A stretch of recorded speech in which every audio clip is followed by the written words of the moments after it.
Secara pribadi itu saya mempunyai beban ya, karena warisan dari orang-orang dulu atau mbah-mbah yang terdahulu. Kalau kita biarkan kan nanti menjadikan suatu permasalahan yang sangat luar biasa permasalahannya. Apalagi tentang hutan gitu.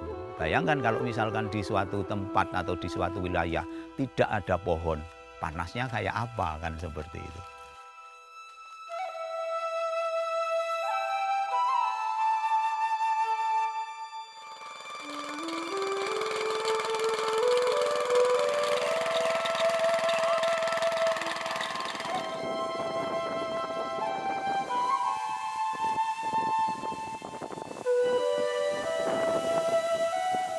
Saya mempunyai suatu komitmen, saya harus mampu melakukan apa saja sesuai dengan versi saya. Artinya tidak boleh putus. Kalau misalkan kita putus, apa yang saya lakukan selama ini padahal itu belum apa-apa. Artinya belum dirasakan baik secara pribadi aja, saya tuh belum merasakan secara optimal. Apalagi juga di masyarakat, masyarakat pun juga masih belum merasakan seperti itu.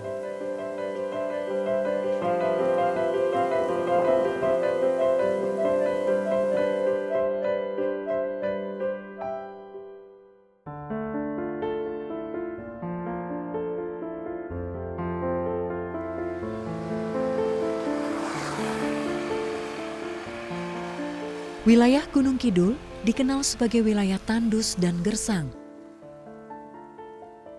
Dengan kondisi perbukitan kars, kekeringan menjadi suatu hal yang sangat lekat dengan warga Gunung Kidul.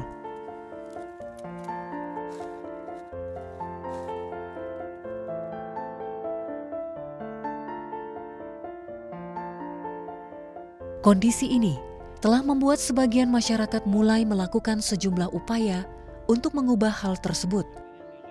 Salah satunya adalah melalui pelestarian air dengan mengeliatkan kembali keberadaan hutan rakyat. Seperti yang dilakukan warga Padukuhan Salak, Desa Semoyo, Kecamatan Patuk, Kabupaten Gunung Kidul. Mereka merawat hutan rakyat yang diibaratkan sebagai jantung bagi kehidupan warga.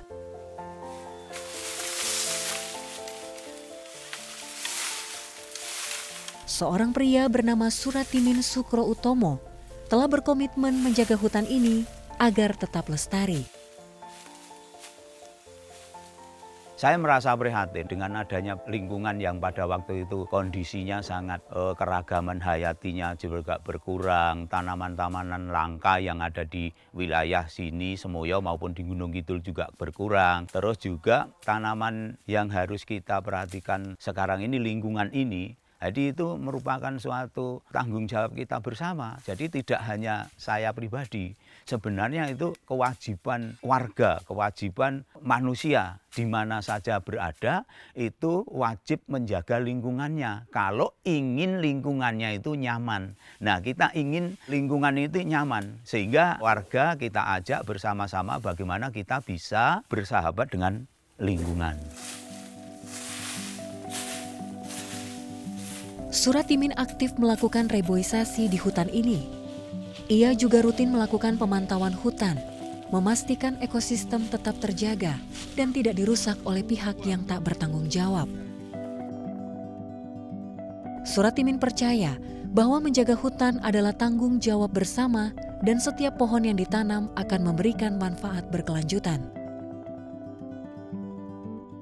Ada 5 tanaman hutan utama yang ditanam, mulai dari akasia, jati, mahoni, snorkeling, dan sengon laut. Semua ditanam dengan tujuan jangka panjang. Ini pohon mahoni tahun 2021 itu saya liliti, saya ukur, itu bulatnya 109. Memang Gunung Kidul itu menjadi tolak ukur, menjadi rujukan dari banyak pihak yang punya kepentingan tentang hutan. Itu kalau pengen lihat hutan rakyat, ya Gunung Kidul. Kan seperti itu sekarang. Tetapi yang menjadi permasalahan, itu apakah ketika hutan rakyat yang ada di Gunung Kidul itu masyarakatnya sudah sejahtera? Belum, masih jauh. Loh, karena apa? Wong hutannya sudah bagus. Iya secara nilai hutan, tetapi secara kesejahteraan belum. Nah itu karena apa? Karena juga itu tadi, masyarakat itu belum memanfaatkan secara optimal kayu maupun lahan yang ada di hutan itu sendiri. Bagaimana menjaganya? Menjaganya itu harus kita rawat dengan cara bagaimana pohon-pohon yang kurang bagus ya harus dipangkas. Terus di bawah tegakannya saja juga harus ada tanaman. Artinya pemanfaatan lahan ini kalau maksimal betul, kita tata betul, itu hasilnya sangat luar biasa. Sama saja dengan pertanian. Pertanian tadi kalau kita tata yang betul, hasilnya juga akan sangat luar biasa.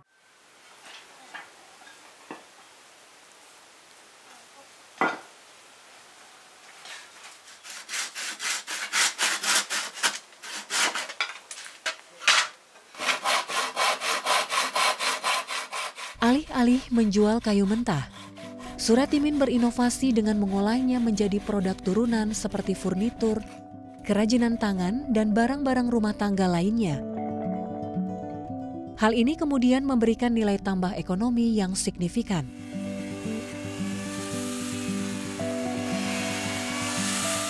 Inisiatif ini mengubah cara pandang warga terhadap hutan. Mereka kini melihat hutan sebagai sumber ekonomi berkelanjutan.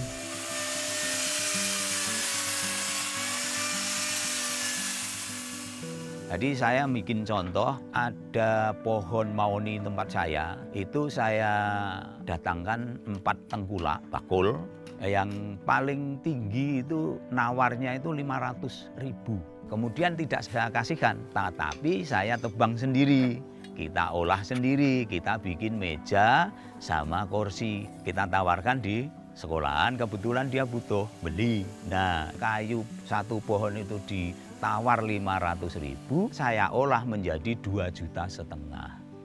Nah artinya kalau kita itu mau melakukan proses-proses pengolahan apa yang kita lakukan, apa yang kita hasilkan, baik pertanian maupun kehutanan, itu nilainya akan sangat luar biasa. Sehingga kalau semua petani itu bisa melakukan seperti itu, daya tawarnya meningkat. Supaya juga derajat para petani itu bisa terangkat. Nah, kalau ketika petani-petani ini sukses, jadi itu kan kesenjangan itu akan terus berkurang.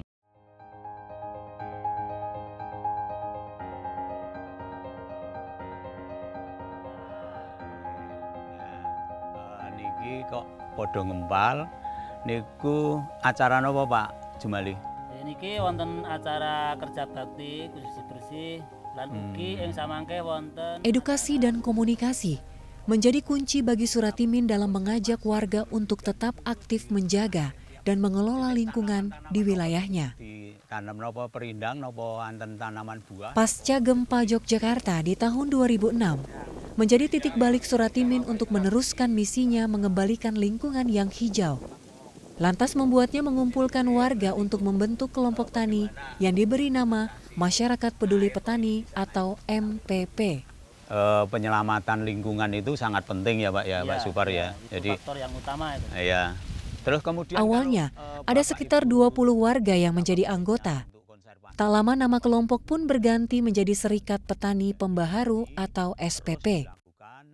Melalui kelompok ini, para petani belajar bagaimana mengembalikan hutan rakyat dan mengolah lahan pertanian yang ada di Dusun Salak. Bagaimana supaya itu bisa warga masyarakat itu bergerak dengan bareng-bareng, kita memberikan suatu contoh-contoh praktek baik tadi, supaya itu masyarakat bisa timbul inisiatif, bisa timbul pemikiran sehingga terbuka secara pikirannya, oh iya saya melakukan begini secara baik seperti itu. Ketika kita tidak leleh lueh bahasa saya, itu akan menjadi kerusakan. Tetapi kalau dari kesadaran dirinya sendiri, hatinya sendiri yang bergerak, terus ada suatu kegiatan kelompok atau ada wadah, itu akan semakin kuat. Sehingga itu menjadi kekuatan petani itu sendiri.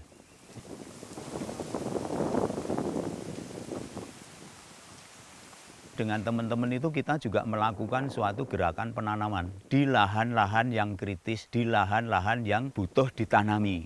Itu kita melakukan penanaman dan juga warga membuat bibit sendiri Mbak. kesadaran warga untuk melakukan hal itu sehingga semakin bertambah.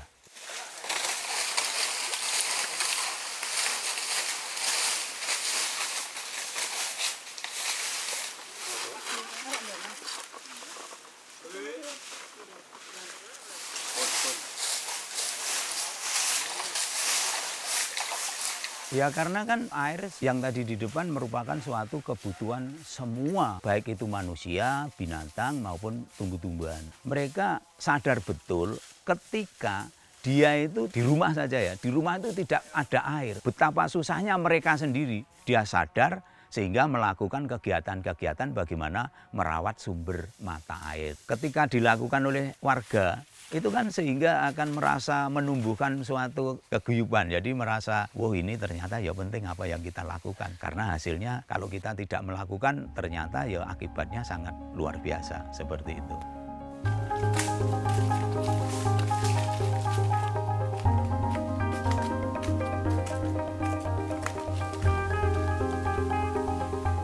Selain menjaga hutan, Suratimin juga mempraktekkan pertanian berkelanjutan.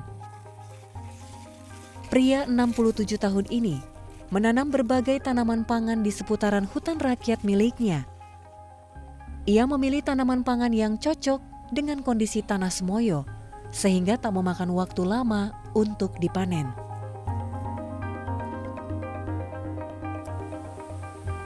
Nah ini kita bagi-bagi, kita plot-plotkan. Kalau yang punya tanah lebar, itu ada yang khusus tentang pertanian pangan tadi. Seperti sayur, sayur itu seperti timun, terong, tomat, kacang panjang, ketela, itu. Nah itu kita tata, di situ kita tanami secara tumpang sari sistemnya. Jadi tumpang sari itu macam-macam begitu ditanam. Saya nanam pohon ketela, itu untuk rambatan timun. Timun panen, daun singkongnya juga bisa kita jual. Itu panennya kalau timun itu 2 hari sekali karena baby. Terus yang daun singkong itu minimal 2 minggu atau 3 minggu itu udah petik lagi.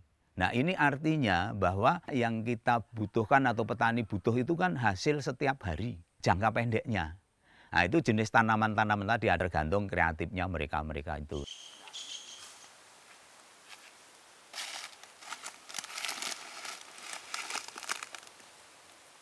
Ibaratnya kita harus lebih bersahabat dengan alam sekitar. Karena apa? Sekarang itu memang ketahanan pangan itu sangat penting. Jadi untuk memenuhi kebutuhan ekonomi masyarakat, karena di sini basicnya di petani dan lahannya itu memang masih sangat bagus antara hutan rakyat maupun tanaman pangan. Kami itu sekarang sedang mencoba mengaktifkan lahan-lahan yang tidur ini untuk jadi lahan yang lebih produktif. Petani itu tidak bisa dipandang sebelah mata karena memang pertanian ini bisa, kalau dia sudah bisa manajemen kan tanaman produktif yang harian, bulanan maupun tahunan, itu saya yakin petani-petani muda kita di sini itu bisa mendapatkan penghasilan lebih selain mereka itu bekerja.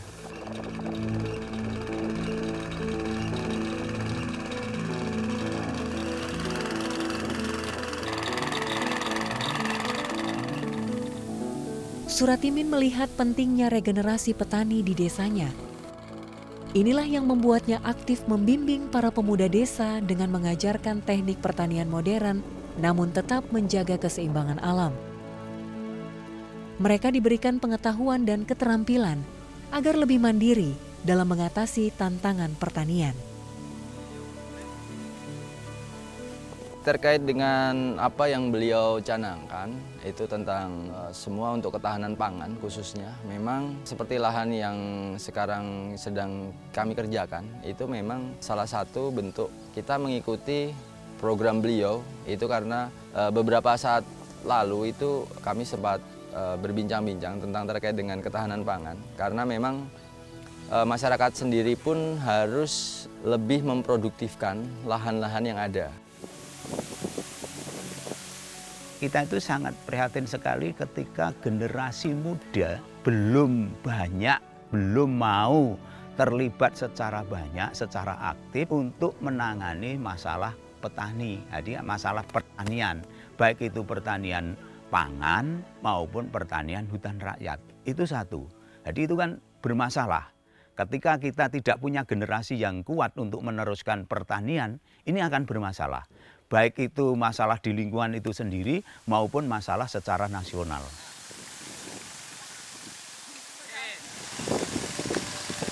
Yang itu satu mencong itu. Di wilayah kami itu lebih mencanangkan untuk ke petani milenial, karena jangan sampai orang tua kita saja yang dulunya petani, tapi anak-anak mudanya lupa tentang cara megang cangkul ataupun bertani apapun yang lebih sederhana. Karena di zaman sekarang ini kita bisa melakukan pertanian secara modern. Kita yang muda-muda itu memang pertama zaman online sekarang ini banyak ilmu yang bisa kita dapat dari media juga. Terus banyak ilmu yang bisa kita terapkan oleh pelaku-pelaku pertanian maupun kehutanan. Saya yakin petani-petani muda kita di sini itu bisa mendapatkan penghasilan lebih selain mereka itu bekerja.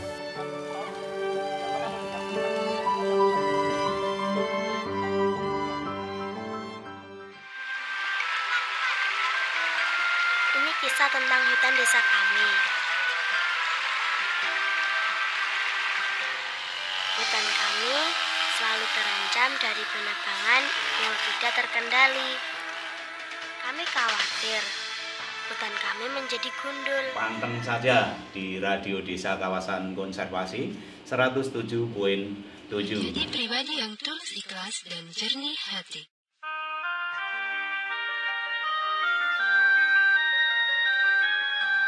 Menyadari pentingnya edukasi dan informasi, Suratimin mendirikan radio komunitas Radika FM di tahun 2008.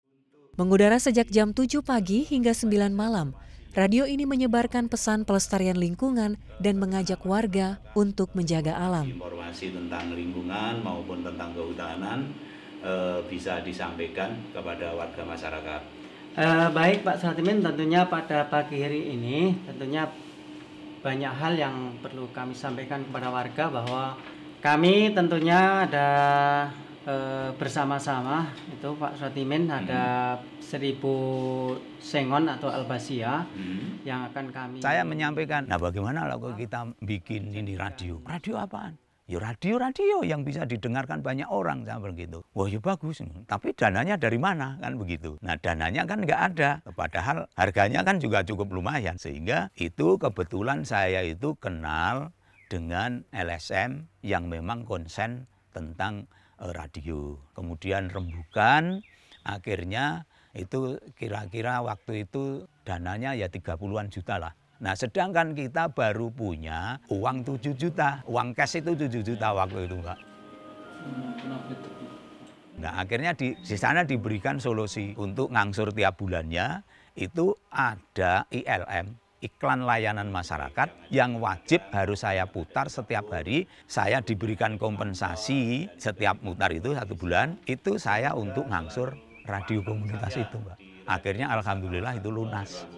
Dan itu tidak dibatasi harus pohon misalkan buah-buahan atau mungkin pohon tanaman keras itu tidak ya. Tidak. Unsur hariannya itu menjadi besar, menjadi kuat, sehingga nanti menjadi subur tanahnya kalau ketika ditanami polowijo kalau bahasa ini campur ini pohon seperti apa saja itu tanaman? Ya ada yang nama seruo. Itu kita pertama tentang lingkungan. Titik-titik sumber mata air yang kita lakukan, terus bagaimana perawatannya, hutan rakyat itu juga. Itu kontennya, itu secara siaran rekaman juga secara talk show. Itu yang kita lakukan setiap hari. Itu. Terus ada yang contoh tadi misalkan ada praktek-praktek baik, bikin bibit sengon laut, semacam itu kita sampaikan. Kebutuhan-kebutuhan untuk tentang hutan itu kita ini. Nah, itu supaya semua itu bisa mendengarkan apa yang disampaikan oleh radio komunitas itu tanpa harus mengumpul. Titik mata air itu sendiri ditanami pohon. Nah, ini pohon. Intinya itu supaya warga mudah mendapatkan informasi dari lingkungan tentang ilmu-ilmu konservasi, tentang macam-macam lah pemberdayaan masyarakat dan lain sebagainya.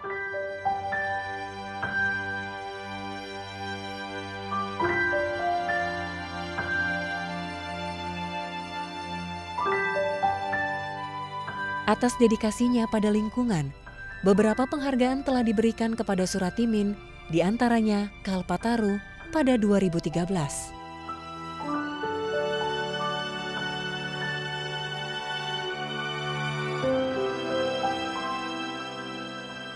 Beliau ini adalah salah satu pemerhati tentang lingkungan, terutama di antara ketahanan hutan rakyat yang ada di Desa Semoyo, dan mungkin juga sekarang menggarap tentang lahan-lahan yang lebih produktif, karena memang masyarakat itu ada proses hidup yang dia harus memenuhi jangka pendek, menengah, dan maupun jangka panjang. Jadi sosok beliau ini memang sangat diharapkan di desa ini.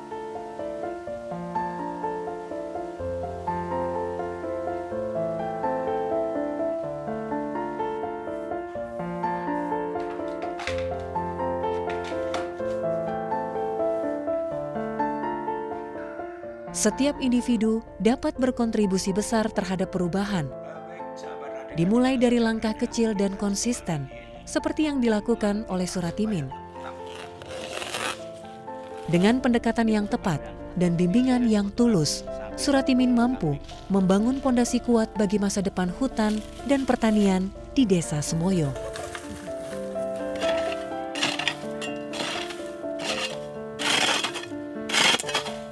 Pesan kami juga berterima kasih sekali untuk sosok Bapak Suratimin yang selalu memberikan semangat dan support serta contoh untuk bagi kami petani-petani muda yang memang harus mengubah pola hidup kami.